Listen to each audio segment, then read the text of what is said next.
Captain Lightwood insisted on waiting for you. Of course, my soulmate will insist on waiting for me. I like him. I think he took it to heart what we told him last episode. Really? Yes, it was adamant. That's nice to know. KILLIAN stood up for you, yes. I leaned back in the car seat, silently staring out the window. We were almost at the hotel. I still can't with him liking our Saudi. We walked through the lobby and went up the stairs. In the hallway, Ratan and I saw the rest of the task force waiting for us. As soon as I spotted Mr. Rose, I felt my blood boil. Same. I won't just let it go. Sometimes there is a fork in the plot. The path you take is determined by your previous choices. Path of loyalty. Let's go. I was nervous about having such a conversation, but I needed to speak to the team leader about this incident. I approached the team calmly, trying to appear friendly. I didn't want to start a fight. Good morning, everyone. You too, Mr. Rose. He was surprised to hear me address him directly. May I speak to you in private? If you must. I must, sir, I must.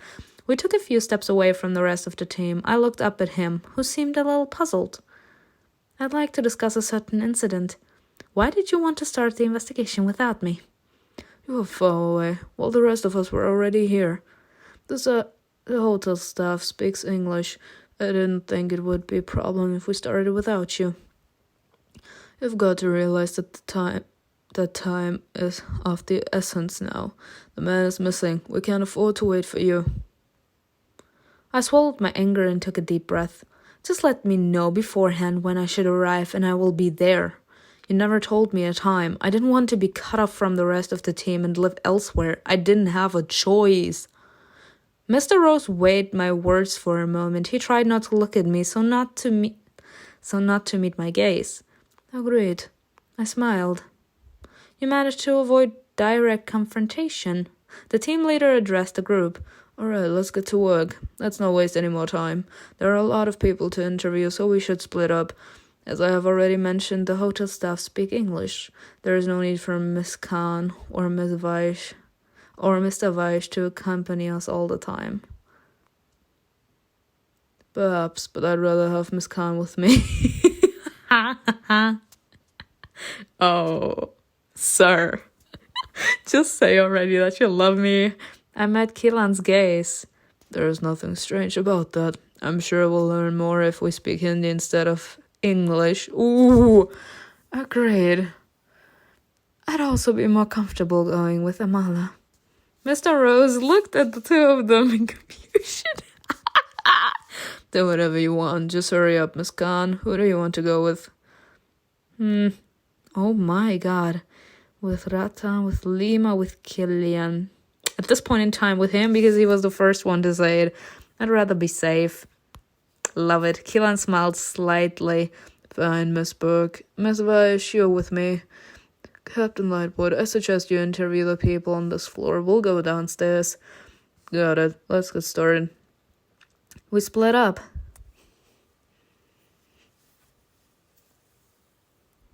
KILLIAN waited for the rest of the team to leave the second floor and then made his way down the hallway. I followed him.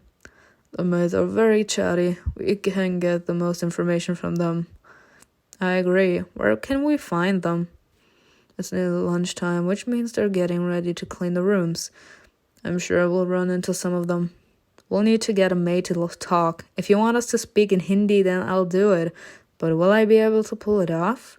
KILLIAN looked at me with his calm gray eyes and asked, Are you doubting your own abilities? Just don't try to punch her at first sight.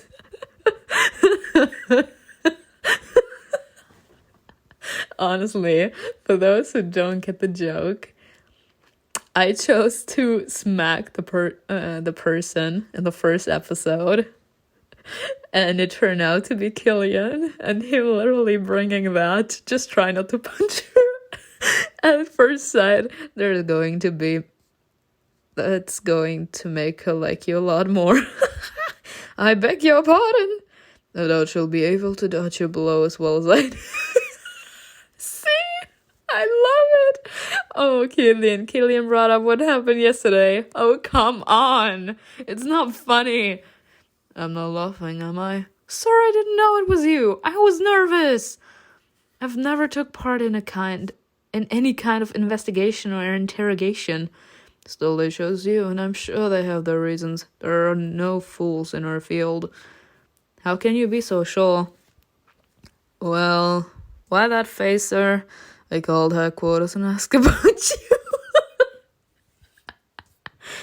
Huh? After a conversation yesterday, I was curious as to who you are and why you were chosen as our ideologist. He raised his head trying to look casual, but I saw him getting flustered. Literally, I thought the same, like him being flustered. So what did they say? Let's skip the details. I can tell you that they vouched for you. Ooh, I don't get it. Who vouched for me? Why is it a secret? Can you just tell me what's going on? I don't think I have the right to discuss it with you. Let's just say you were chosen for a reason. KILLIAN fell silent, effectively ending the conversation. I didn't push because I didn't know what else to say. The very fact that he was inquiring about me was baffling. This is just getting more and more confusing. KILLIAN turned to me again a moment later, when we were almost at our destination, and checked out my sari. Now you notice that I have a sari. You look charming today. I wanted to mention it earlier, that I didn't want to bring it up in front of our colleagues. Why? You look like an uppercase Indian girl. This is an excellent choice for our interviews. Do you think a maid would dare cross you? Ha ha ha. I raised my eyebrows in confusion. Maybe you're right, Captain Lightwood. Respect! Let's go! We gained ourselves some respect. KILLIAN seemed to want to say something else, but decided not to. Sorry, just say you're in love with me. He ran his finger through his brown hair as he glanced out the window. Your outfit impressed your colleagues. Let's go! We reached the end of the hallway and saw a staff-only door. The maids will come out of the store when it's time to clean the rooms. Let's wait here. Why not just knock? I took a step back and leaned against a pillar. Memories of the last few days when my life had been turned on its head flashed through my mind. Just a week ago, I was putting incense on the shelves and assisting customers at our family shop, while Kieran, my younger brother, was doing homework in another room. Now I am here in Calcutta, helping investigate a complicated case of national importance. I am Amala Khan, a regular girl who has no prior experience working as an Indologist. Nevertheless, KILLIAN said that someone vouched for me. But who? Why? And what exactly happened here? The constant barrage of questions drove me crazy.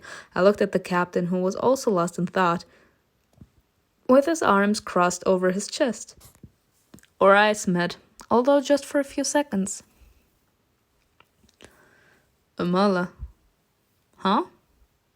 The pala of your sari. It got caught on your earring. I shrugged awkwardly and immediately felt a twinge in my earlobe. The pala, the free edge of the sari that I draped over my shoulder, had gotten caught on my long earring. Oh, you're right. Turning my head hurt, so it was difficult for me to look at the pala.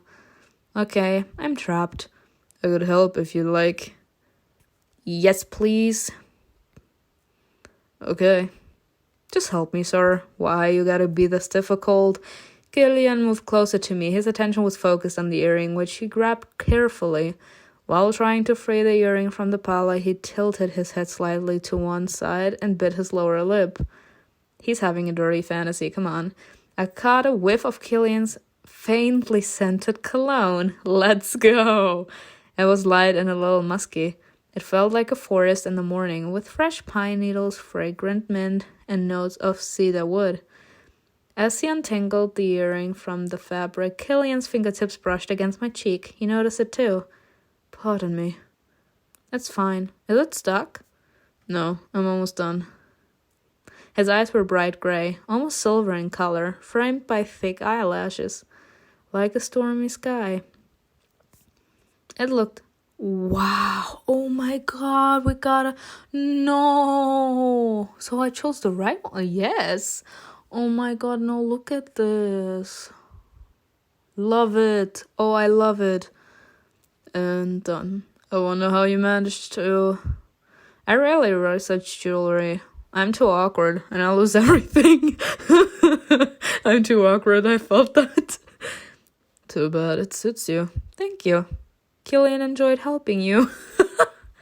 Thank you. There were noises coming from the staff-only room. From behind closed door, we could hear women's voices, footsteps, and the creaking of housekeeping carts. It's them. They're getting ready to clean the rooms.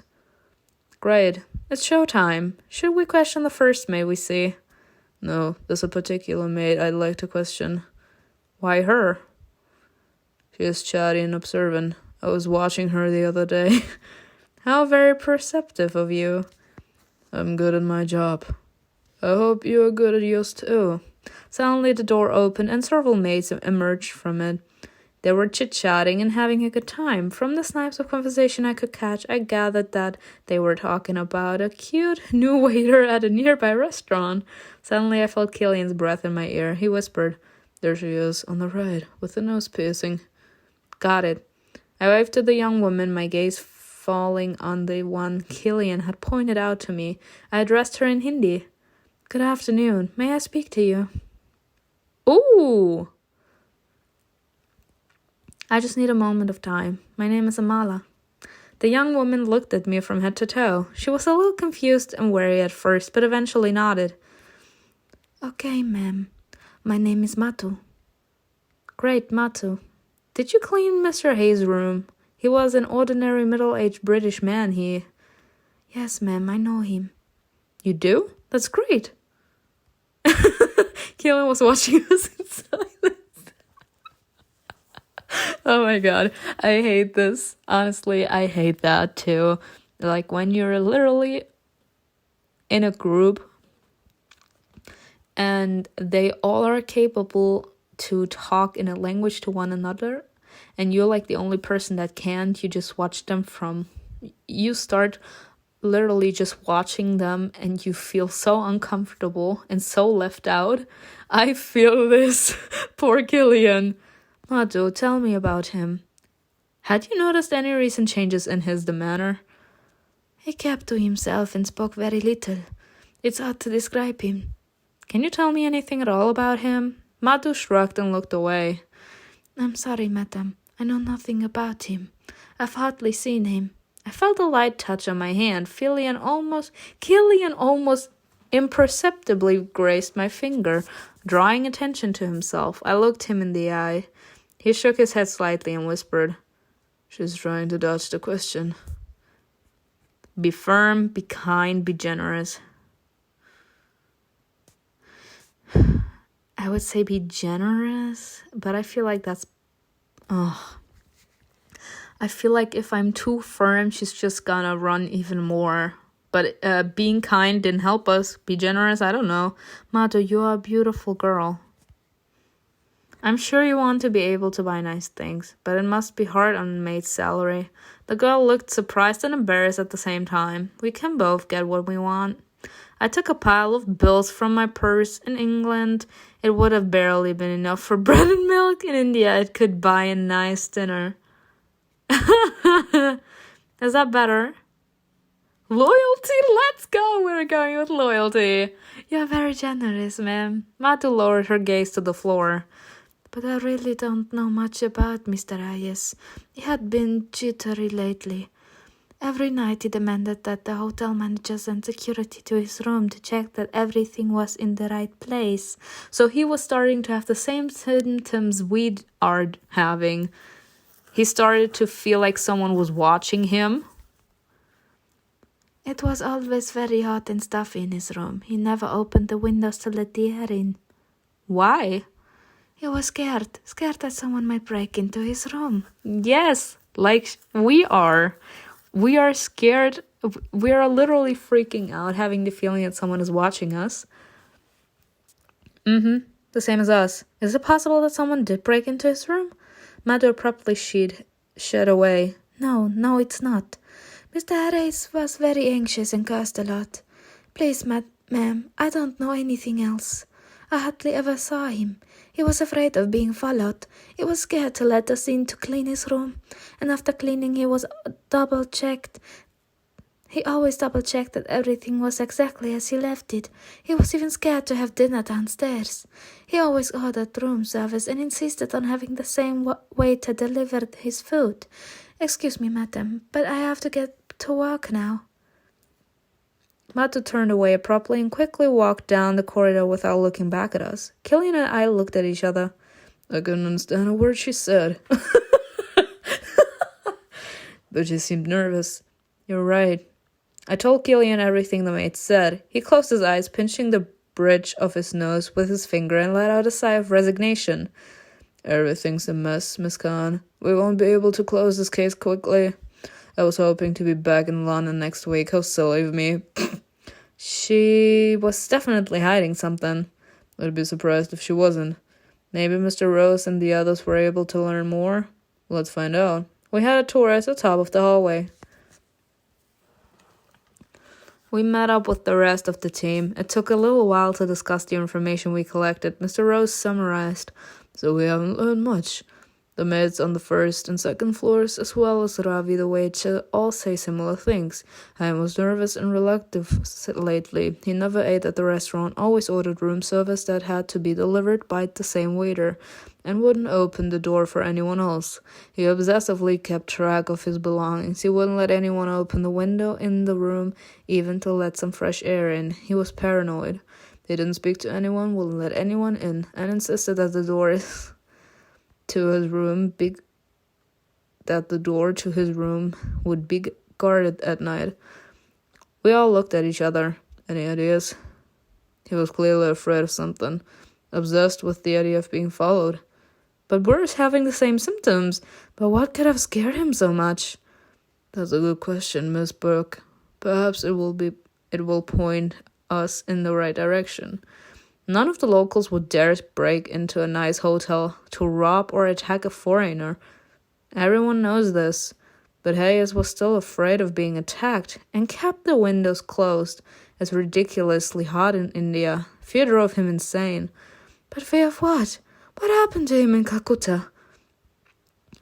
I'm afraid the information we got from the hotel staff is not enough to answer this question. Right. We need to take a proper look at the diplomat's room. Mr. Vaish, the room has not been touched, correct? Yes, I made it clear to the staff that they were not to touch anything. In that case, let's have a look. The information we got from the staff is too flimsy to be useful. Actually, one of the maids found something in the room. She entered it after Mr. Hayes went missing. The hotel manager had sent her to check on the guest, but he hadn't been there for days. As soon as the news reached the embassy, I knew that London would take over the case, so I told the police not to touch anything. So what did the maid find there? I don't know. She didn't say anything. She quit the same day.